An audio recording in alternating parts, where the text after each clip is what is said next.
Ang sikat na flea market ng Jaffa ay nahihirapan dahil sa tuloy-tuloy na tensyon at kawalang katiyakan sa ekonomiya.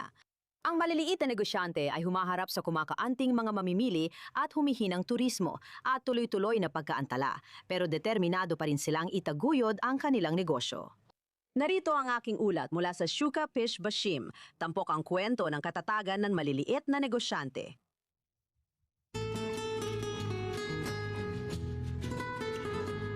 Sa mahigit isang siglo, ang Shuka Pish Bashim Flea Market sa Jaffa ay naging buhay na tagpuan ng mga kolektor at mausisa.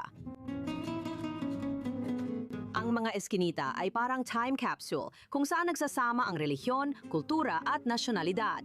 Hindi lang bahagi ng kasaysayan kundi kasalukuyang realidad. Napakaganda ng Jaffa at dito ako ipinanganak. Mayaman ito sa kasaysayan at ang Jaffa ay naging tahanan ng mga Hudyo at Arabo. Matagal silang namuhay ng magkasama. Ipinanganak ako sa Morocco at para sa akin, natural lang na narito ako, manirahan dito at magtrabaho dito.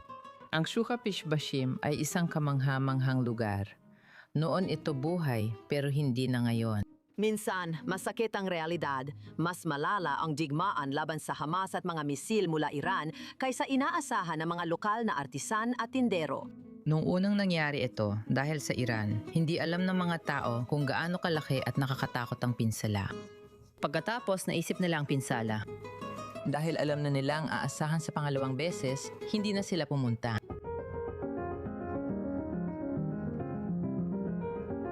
Si Gili Oren ng Gilgal Studios ay patuloy sa masigasig na pagpapatakbo ng kanyang tindahang hitik sa vintage art, collectibles at restored furniture. Ginagawa niya ang lahat ng kanyang makakaya para manatiling bukas sa kabila ng bigat ng digmaan.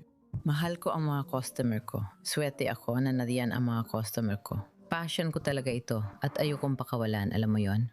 At lahat ng tao ay may pag-asa. Ibig kong sabihin, dito na tayo sa Israel at ganito na ang buhay natin matagal na. Si Eva El Arabi ng Circular Luxury ay handa sa hamon ng ekonomiya. Alam niyang laging may bibili sa kanyang mga piling vintage designer na kasuotan. Lubos nang nagbago ang mundo, pati na rin ang mga customer. Dahil na yon, wala na tayong mga turista. Gusto nilang pumunta, pero alam kong mahirap na yon. At hinihintay namin sila. Palagi kami naghihintay sa kanila.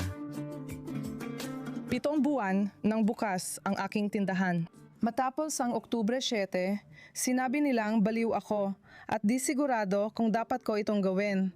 Pero ginawa ko pa rin at masaya ako. Sa gitna ng digmaan, tinupad ni Teona Natanilov ang pangarap na magbukas ng vintage fashion boutique at araw-araw niya itong binubuksan. Minsan ako lang talaga ang bukas dito at may mga taong dumadaan sa tindahan ko at sinasabi nila, "Ay, ang saya ko na nagbukas ka."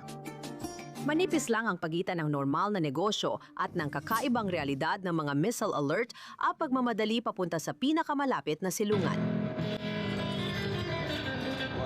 Matatag pa rin ang syuk ng Jaffa, pinagbubuklod ng katatagan, pananampalataya at pag-asa para sa mas maliwanag na araw. Oo. Siguradong hindi kailanman makakalimutan ng mga tao ang Shuk at Jaffa. Hindi, paparating na sila. Kami ay mga optimista at kami ay positibo. At sa bawat pagkakataon, nakakaraos ang Israel sa krisis. At ngayon, makakaraos din tayo sa krisis na ito. Dito ako nakatira at lumaki. Sanay na ako rito kahit ilang taon din akong namuhay sa ibang bansa. Para sa akin, ang Israel ay palaging aking tahanan. Dahil sa dami ng digmaan na dinaanan ko, hindi ako natatakot. Alam kong magiging maayos kami.